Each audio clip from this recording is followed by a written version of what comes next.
कल जो आपने बयान दिया था उसको जो है अब उसका पॉलिटिसाइजेशन हो रहा है यहाँ पर। लिटरेरी जो है कोई भी मैंने आप कोई प्रोवर्ब इस्तेमाल करते हैं, मुहावरे इस्तेमाल करते हैं, उसको इस्तेमाल किया जाता है। तो इसके पीछे क्या मकसद है? खासतौर से बीजेपी इसको खासतौर से बहुत ज्यादा उछाल रही है। देखिए, इडियम होता, मुहावरा होता, प्रोवर्ब होता है, ये इस्तेमाल कभी कभी होते हैं। तो जैसे वहां पर महाभारत का जिक्र आया तो एक उदाहरण दिया जाता है, कृष्ण और अर्जुन का उदाहरण दिया जाता है, एक मुहावरा बन जाता है।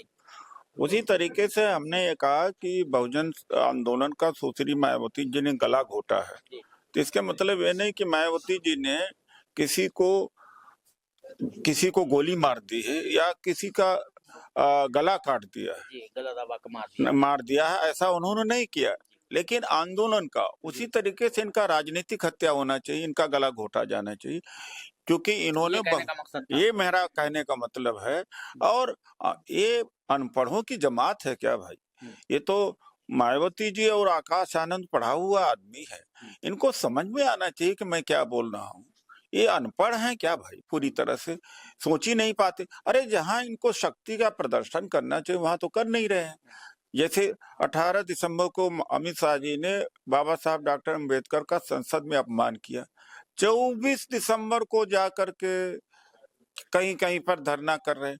अरे दूसरे दिन संसद में धरना हो गया, दूसरे दिन कांग्रेस और अन्य पार्टियों ने पूरा प्रदर्शन पूरे देश के अंदर प्रदर्शन कर दिया।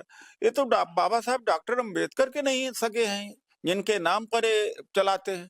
6 दिन के बाद में कोई प्रोटेस्ट होता है। जब जो अपने आप को अम्बेडकरवादी नहीं करते तो उन्होंने तो दूसरे दिन ही प्रोटेस्ट कर दिया। तो ये जो बीजेपी क्यों उछाल रही है इसको? बीजेपी को लाभ है। बीजेपी को खाद पानी कहाँ से मिलता है? बहुजन समाज पार्टी से मिलता है। 2002 में बहुजन समाज पार्टी के नेता मायावती जी ने कहा कि समाजवादी पार्टी न जीते चाहे बीजेपी जीत जाए। इसके मतलब इशारा था कि बीजेपी को वोट दो। और वो बीएसपी कमजोर होगी तो तकलीफ तो होगा ना बीजेपी को।